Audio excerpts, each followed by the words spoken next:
Well, morning folks, Lester here, and we got storms coming in. You see, it's kind of funny. All of the cows have, when I drove, okay, so I'm just back from getting feed.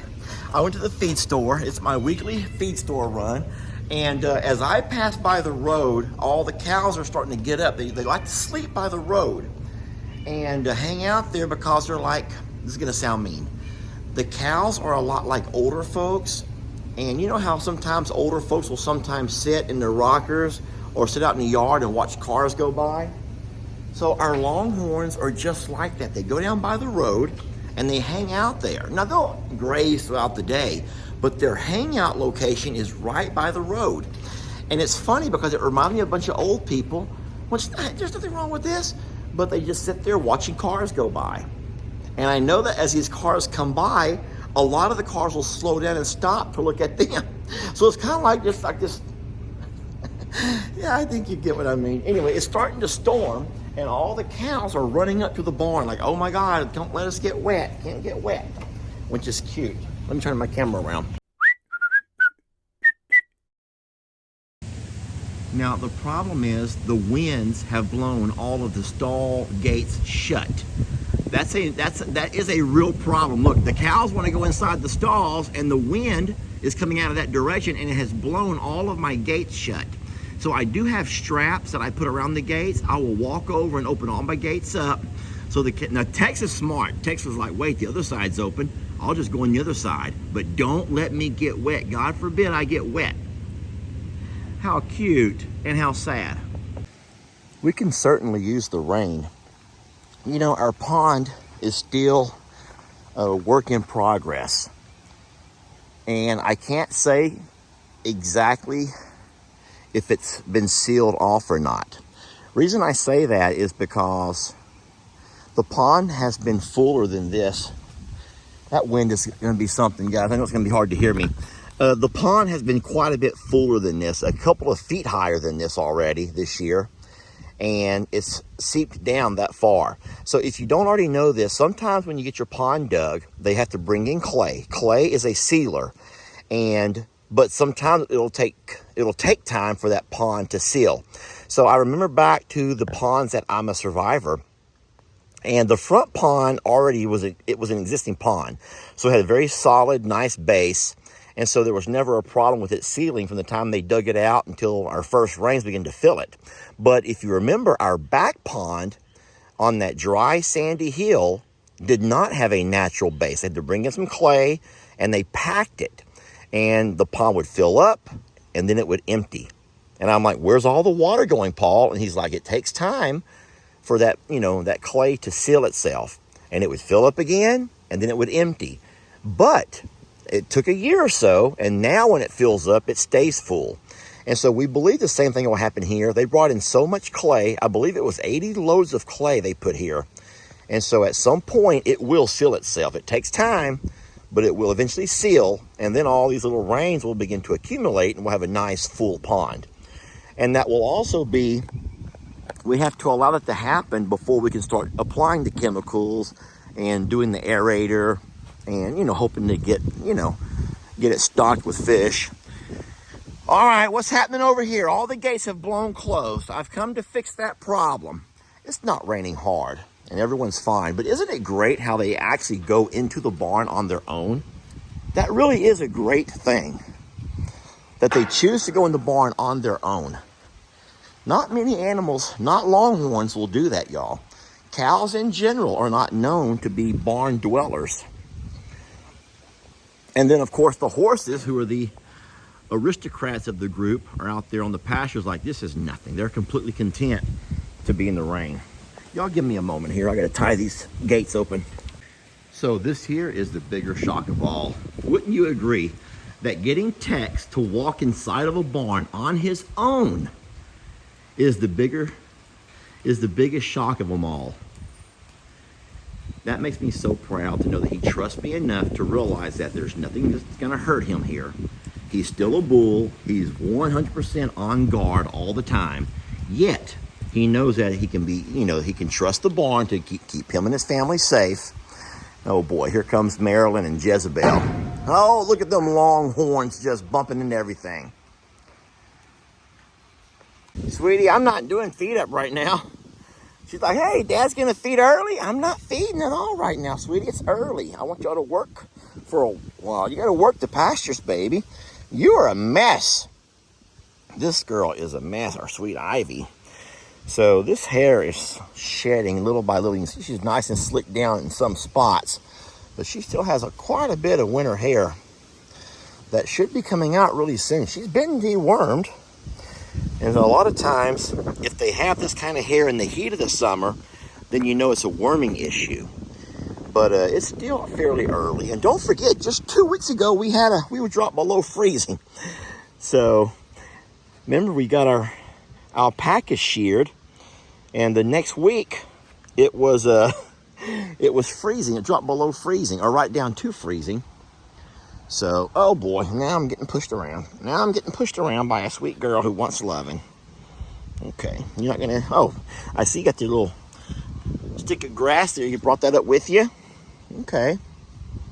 All right, I didn't come to feed, okay? I just come to open gates, baby. I did not come to feed. I just came to open some gates. All the gates are open, look. You can go inside the barn if you want to. Baby, I did not come to feed everybody.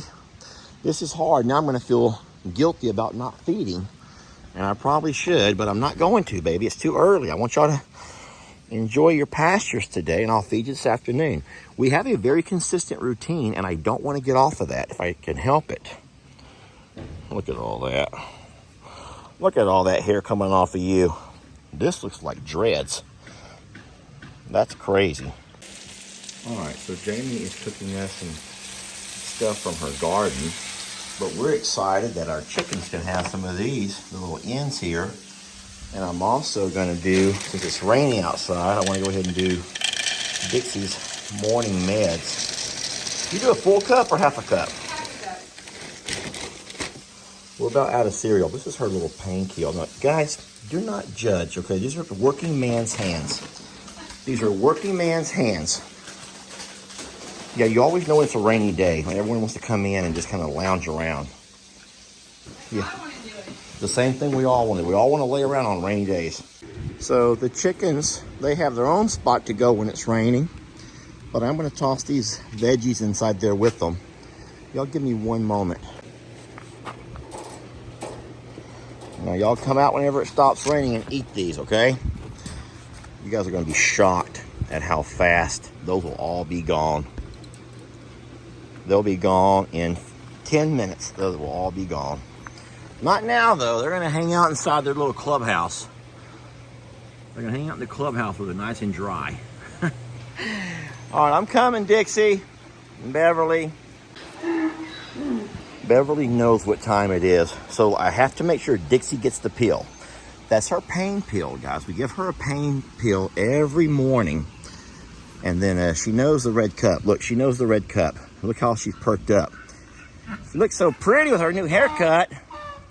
Sweetie, I got some good stuff for y'all. So what I'm gonna do, let me set my phone down. Come over here, ladies. Come on, over here, ladies.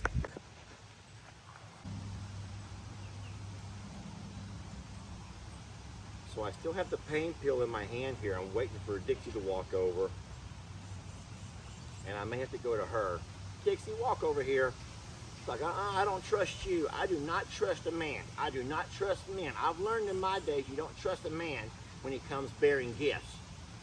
So I'm going to have to walk to her. Dixie, get over here. All right, so here comes Dixie. I'm going to give Beverly a little bit more.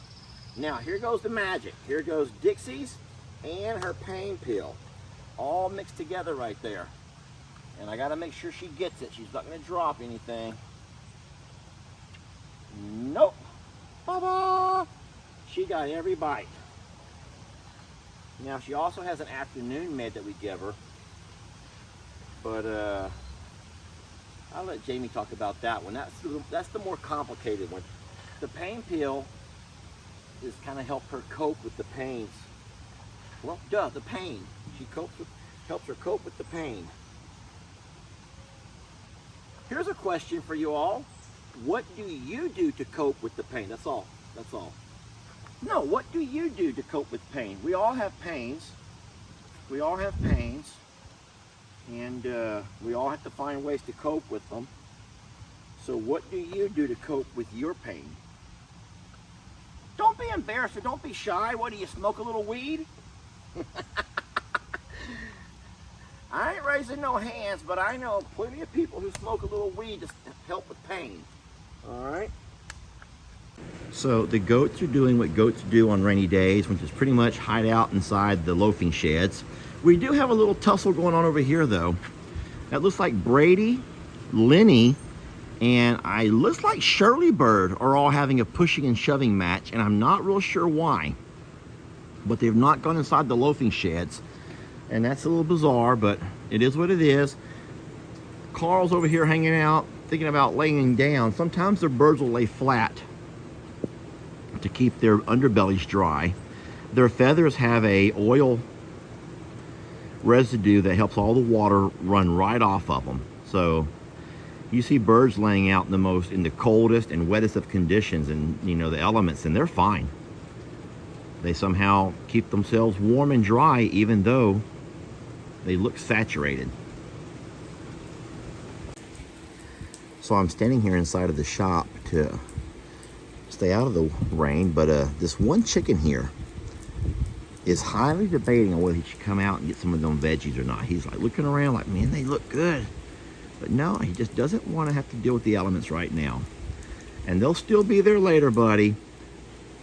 I don't think it's going to rain a lot today. I do think we have morning showers, but I think the afternoon's going to be, oh my gosh. Oh, Lord help us. I'm glad I looked down and noticed that. The problem is I can't blame anyone on that set for myself because I left it there. I was blowing off everything yesterday and I set it down and I was distracted, and if lo and behold, there it sits. I'm just glad it didn't rain all night. That would have been really bad had it rained all night and that thing had gotten wet, maybe even ruined. I see now that all of the horses and cows are in the barn together. Look at them, they're sharing the barn stalls together. I love that.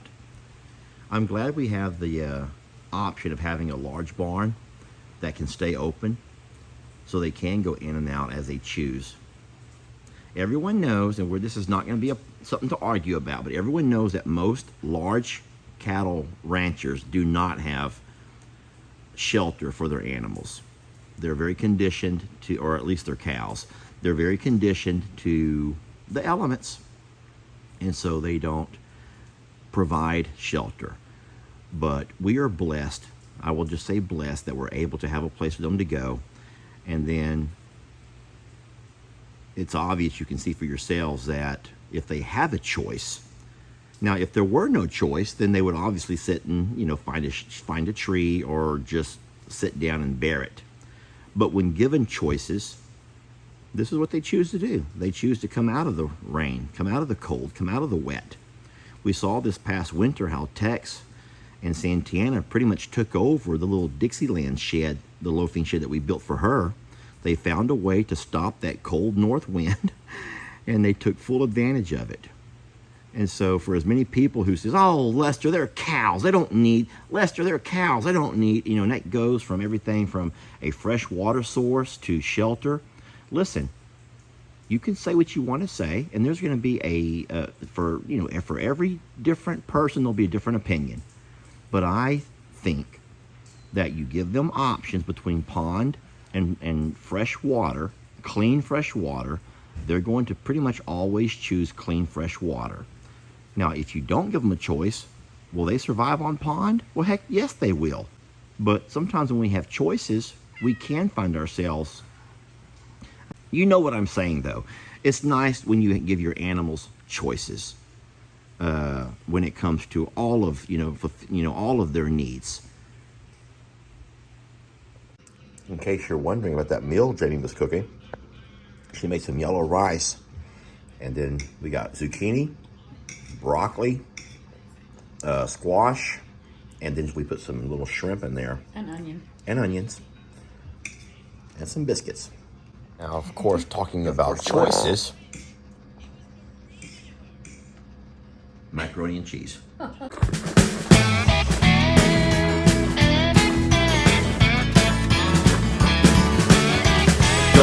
let your troubles fester. Come watch Longhorn Lester. Yeah, something like that.